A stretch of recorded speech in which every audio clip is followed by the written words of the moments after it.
Hello everyone, कैसे हैं आप सभी। स्वागत है आप सभी का हमारे यूट्यूब चैनल लर्नर्स प्लेटफॉर्म पर। चलिए आज स्टार्ट करते हैं प्रेमचंद जी के जीवन परिचय से।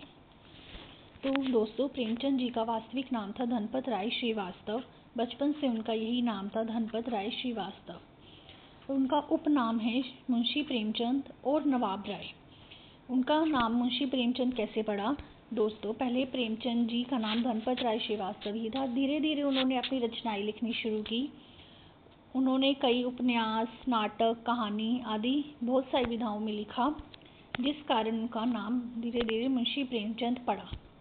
सबसे पहले प्रेमचंद जी नवाब राय के नाम से लिखा करते थे, इसलिए उन्हें नवाब राय नाम की उपाधि भी मिली है।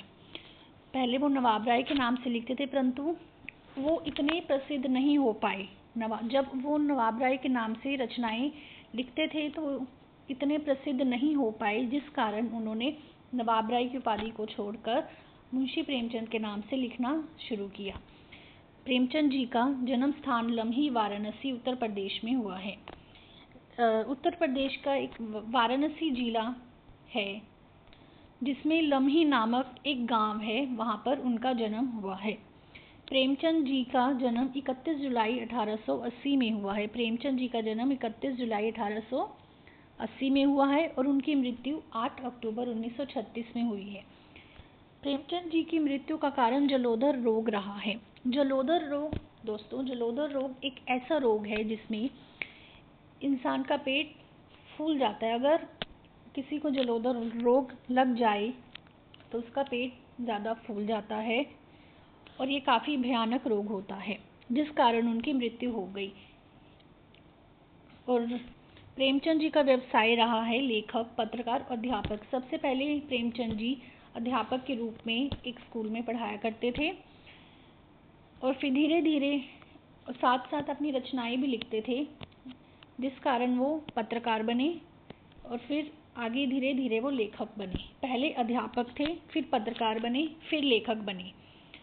परंतु जब प्रेमचंद जी अध्यापक पद पर काम करते थे तब वह साहित्य में इतना नाम नहीं कमा सके, जिस कारण उन्होंने अध्यापक पद को छोड़ दिया और अपनी लेखनी पर ध्यान दिया, और जिस कारण हमें आज इतनी प्रसिद्ध रचनाएं, उपन्यास, कहानियां आदि मिली हैं प्रेमचंद जी के बारे में। तो प्रेमचंद जी की माता का नाम आनंदी देवी और पिताजी का नाम मुंशी अजाब राय था। ठीक है। और प्रेमचंद जी को मुंशी प्रेमचंद अजाब राय के नाम से भी जाना जाता है। मुंशी प्रेमचंद अजाब राय के नाम से भी उन्हें जाना जाता है। क्यों? क्योंकि उनके पिता का नाम मुंशी अजाब राय था, जिस कारण उन्हें मुंशी प्रेमचंद अजाब राय के नाम से भी जाना जाता है।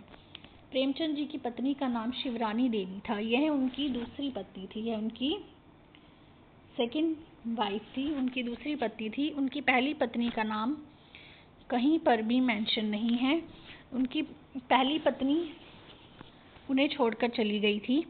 गृह क्लेश के कारण उनकी पहली पत्नी उन्हें छोड़कर चली गई थी, इसलिए फिर सेकंड वाइफ शिवरानी देवी से उन्होंने 14 या 15 वर्ष के आसपास उन्होंने शिवरानी देवी से विवाह किया।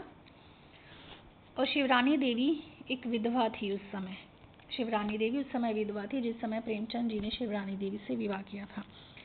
तो प्रेमचंद जी की विधाएं कौन सी थी? कहानी, उपन्यास। कहानी थी और उपन्यास से उन्होंने बहुत सारी कहानियां लिखी हैं, बहुत सारे उपन्यास भी लिखे हैं। चलो देखते हैं उनकी प्रमुख कहानियां क्या है। दोस्तों, प्रेमचंद जी की प्रमुख कहानियां हैं पूस की रात, कफन, दो बैलों की कथा, पंच परमेश्वर। और उनके प्रमुख उपन्यास रहे हैं गोदान, जो एक सबसे प्रसिद्ध उपन्यास है गोदान।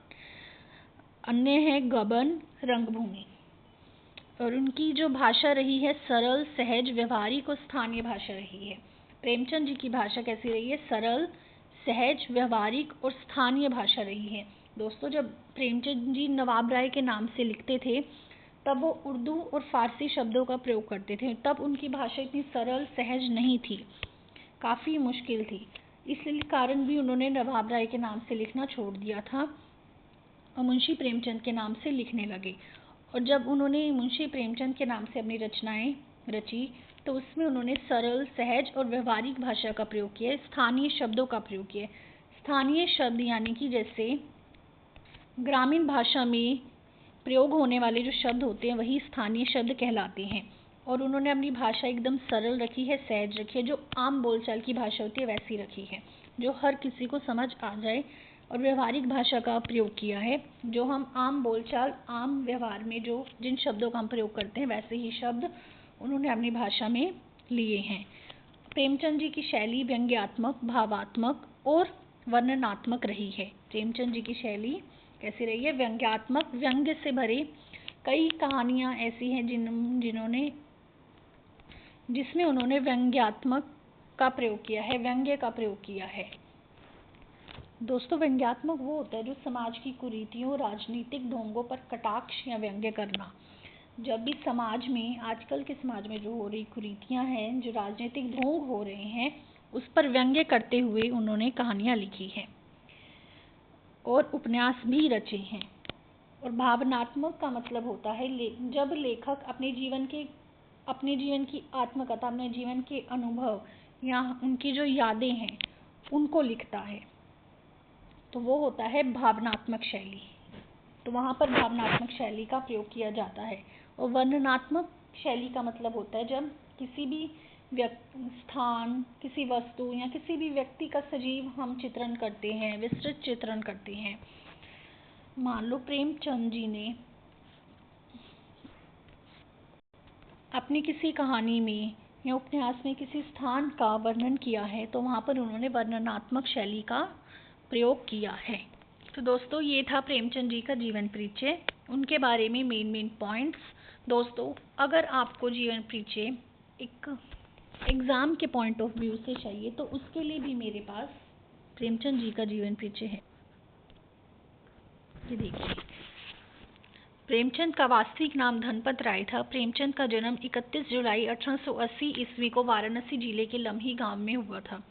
पहले ये शिक्षा विभाग में नौकरी करते थे, किंतु नौकरी के कारण इनका लेखन कार्य नहीं हो पाता था, इसलिए इन्होंने नौकरी छोड़ दी और अपना सारा ध्यान लेखन कार्य में लगा दिया, जिस कारण आज हमें इनकी प्रसिद्ध उपन्यास, कहानी, रचनाएं पढ़ने को मिली है। 8 अक्टूबर 1936 ईस्वी में इनकी मृत्यु हो गई। इनकी कुछ प्रसिद्ध रचनाएं हैं, गोदान, करमभूमि, पंच परमेश्वर, बूढ़ी काकी आदि इनकी प्रसिद्ध रचनाएं हैं। प्रेमचंद जी की भाषा शैली, दोस्तों मैंने यहाँ पॉइंट्स में भाषा शैली दी है, तो देखिए, सरल और सुगम। प्रेमचंद जी की भाषा शैली कैसी, इसको आप आगे एक पॉइंट बनाकर एक्सप्लेन भी कर सकते हैं। सरल और सुगम, फर्स्ट पॉइंट, इसमें हम लिख सकते हैं कि प्रेमचंद की भाषा शैली काफ़ी सरल और सुगम थी। उन्होंने अपने उपन्यास, कहानी आदि में सरल और सुगम शब्दों का प्रयोग किया है। सेकंड पॉइंट, व्यवहारिक और व्यंग्यात्मक। प्रेमचंद जी ने अपनी कहानियों में व्यंग्य से भरे शब्दों का प्रयोग किया है, व्यंग्य से भरे वाक्यों का प्रयोग किया है, और उनकी जो कहानियां हैं उनमें उन्होंने व्यवहारिक शब्दों का प्रयोग किया है। व्यवहारिक शब्दों का प्रयोग किया है यानी कि आम बोलचाल के शब्दों का प्रयोग किया है। थर्ड पॉइंट, ग्रामीण भाषा का प्रयोग। प्रेमचंद जी ने अपने उपन्यास, कहानी, रचनाओं में ग्रामीण भाषा का सरल प्रयोग किया है। उर्दू व फारसी शब्दों का प्रयोग। दोस्तों, प्रेमचंद जी पहले नवाब राय के नाम से लिखते थे, जिसमें उन्होंने उर्दू भाषा में लिखा था। इस कारण वहाँ की थोड़ी नवाब राय की झलक उनकी हिंदी में लिखे उपन्यास, कहानियों में देखने को भी मिलती है। पहले वो उर्दू में लिखते थे नवाब राय के नाम से। जब नवाब राय के नाम से लिखते थे, उर्दू व फारसी शब्दों का प्रयोग करते थे, तो उसी की झलक हमें हिंदी के जो कहानियाँ हैं, उपन्यास है, रचनाएं हैं, उनमें भी देखने को मिलती हैं। इसलिए उन्होंने अपनी कहानियों में उर्दू व फारसी शब्दों का भी प्रयोग किया है। खड़ी बोली का प्रयोग। प्रेमचंद जी ने अपनी भाषा खड़ी बोली के द्वारा भी रची है, यानी कि उन्होंने अपनी भाषा में खड़ी बोली का भी प्रयोग किया है। नेक्स्ट, साहित्य में स्थान। हिंदी साहित्य जगत में प्रेमचंद जी एक श्रेष्ठ कहानीकार, उपन्यासकार के रूप में जाने जाते हैं।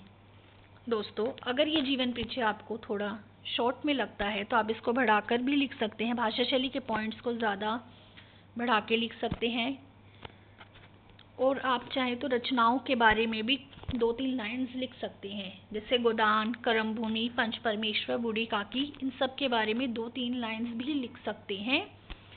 यदि आपको ज़्यादा लेंथी जीवन परिचय लिखना हो तो। अगर आपको इनकी रचनाएं, गोदान, कर्मभूमि, कोई भी उपन्यास या कहानी के बारे में जानना हो तो आप नीचे कमेंट में बता सकते हैं, मैं उसके बारे में डिटेल वीडियो आपको दे दूँगी। So thank you so much guys, आज के लिए इतना ही, मिलते हैं हमारी नेक्स्ट वीडियो में। तो आज के लिए इतना ही। अगर आपको ये वीडियो अच्छी लगी हो तो लाइक, शेयर एंड सब्सक्राइब करना बिल्कुल ना भूलें। हमारे चैनल में आपको हिंदी ग्रामर की वीडियोस भी मिलेंगी। हिंदी ग्रामर के किसी भी टॉपिक पर आपको वीडियो मिल सकती है। और तो और NCERT सीरीज़ भी आपको हमारे चैनल पर मिलेगी। क्लास 6 to 12 की NCERT सीरीज़ आपको हमारे चैनल पे मिलेगी, जो आपके लिए काफ़ी हेल्पफुल होगी, स्कूल स्टूडेंट्स के लिए भी हेल्पफुल होगी। यहाँ तक कि जो हिंदी सब्जेक्ट से अपना कोई टेट एग्ज़ाम दे रहे हैं तो उनके लिए भी काफ़ी हेल्पफुल रहेगी NCERT सीरीज़ एंड ग्रामर की सीरीज़ भी। So thank you so much. अगर आपको वीडियो अच्छी लगी हो तो लाइक, शेयर एंड सब्सक्राइब करना मत भूलिएगा। Okay, thank you guys.